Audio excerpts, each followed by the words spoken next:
ইরানের কেশম দ্বীপে হামলা করেছে যুক্তরাষ্ট্র, তার পাল্টা জবাব দিয়েছে আবার ইরান।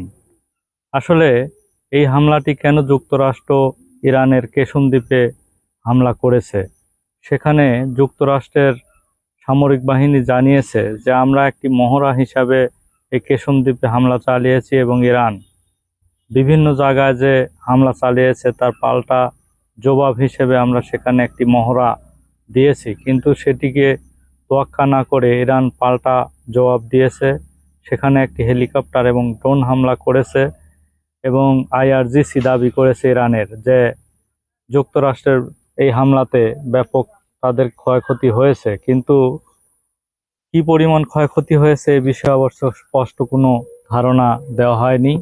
তবে এই যে শান্তি আলোচনার মাঝে আবার কেশম দ্বীপে যুক্তরাষ্ট্র হামলা করেছে, এটি অত্যন্ত দুঃখজনক। কারণ শান্তি আলোচনা যেহেতু অগ্রগতি হয়েছে এবং এক সপ্তাহের মধ্যে যেহেতু শান্তি আলোচনার জন্য ডোনাল্ড ট্রাম্প ঘোষণা করেছে, তারপরেও এই কেশম দ্বীপে আবার হামলা, এটি আসলে ভালো লক্ষণ নয়। দেখা যাক শেষ পর্যন্ত এই যুদ্ধের কি পরিণতি হয়।